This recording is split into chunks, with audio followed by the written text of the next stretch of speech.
தமிழக சட்டமன்ற உறுப்பினர்கள் அனைவருக்கும் கார், அதன் பராமரிப்புக்கு மாதம் 75,000 ரூபாய், டிரைவருக்கு 25,000 ரூபாய் சம்பளம் வழங்கப்படும் என்று அறிவித்திருக்கிறார் முதல்வர் விஜய். இது குறித்த மக்கள் கருத்துக்களை என்ன நினைக்கிறது தமிழ்நாடு பகுதியில் பார்க்கலாம்.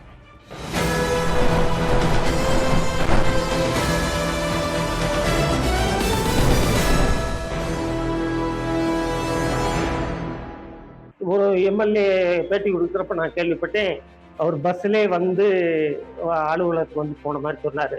அப்படி அலுவலகத்துக்கு வர்றதுக்கே பஸ்ஸை எதிர்பார்க்கறது, பொதுமக்களை தொகுதி பூரா போய் பார்க்கறது அது சாத்தியம் இல்லை. இது நல்ல ஏற்பாடு தான், தேவை தான். மக்கள் தேர்ந்தெடுக்கப்பட்ட மேயர்களுக்கெல்லாம் கார் இருக்கிற எம்எல்ஏக்கும் ஒரு கார் கொடுக்குறாலும் தப்பு இல்லை. அவங்க தொகுதிக்கு வர எல்லாருக்கும் தோதாக இருக்கும். ஸ்டாரிங் ஒர்க் பண்ணாமல் என்ன வேலையோ அது மட்டும் பார்க்கறதுக்கு ஒரு யூஸ்ஃபுல்லாக இருக்கும். கவர்மெண்ட் கொடுக்கலாமான்னு பரிசீலனை பண்ணிட்டு இருக்காங்க. கொடுக்கலாம், நல்லது தான். விவசாயிகளுக்கு எந்த விதமான தள்ளுபடியும் கொடுக்கல, கொஞ்சம் தான் கொடுத்துருக்காங்க.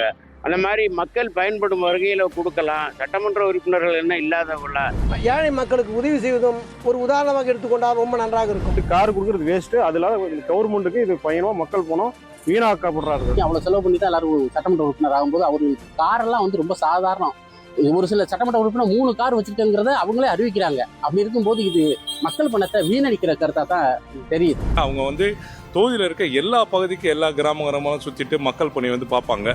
அந்த கார் வழங்கும் திட்டம் தேவையில்லாத ஒன்று. ஒரு அடிப்படை சின்ன குடும்பத்தில் இருந்தவெல்லாம் இன்னைக்கு வந்து எம்எல்ஏவா இருக்காங்க. அந்த எம்எல்ஏக்களுக்கு கார்கள் வந்து முதலமைச்சர் வழங்குறது வந்து ரொம்ப பெருமிதமா இருக்கு. கார் வசதி ப்ளஸ் மாதம் 75,000 ரூபா கொடுக்கறது இன்னைக்கு நாட்டோட நிலைமையோட சூழ்நிலை பார்க்கும்போது இது தேவையில்லைன்னு நினைக்கிறோம். அரசு பார்த்தீங்கன்னாக்கா ஊழலை வந்து ஒழிக்கணும், லஞ்சம் இல்லாத தமிழகத்தை உருவாக்கணும் அப்படின்னு சொல்லிட்டு ஒரு முயற்சி எடுத்துருக்காங்க. அந்த முயற்சிக்கு இது ஒரு மைல்கல்லாக அமையும் நான் நினைக்கிறேன். இது நல்ல விஷயம் தான், வரவேற்கத்தக்க விஷயம்தான். எம்எல்ஏக்களுக்குள்ள நிறைய ஆட்கள் வந்து என்னன்னா கார் வசதிகள் இல்லாமல் இருக்காங்க. புதுசாக வந்துக்கிறாங்க, மொத்தம் 7 மணி கூட வந்துருக்காங்க எம்எல்ஏங்கள்லாம். அதனால் கொடுத்தாக்கா இவங்க லஞ்சம் கம்மி பண்ணுவாங்க. பொதுமக்கள் வந்து எங்கன்னா ஒரு ஆஃபீஸ் வேலையை போனால் லஞ்சம் கொடுத்தது கம்மியாகும்.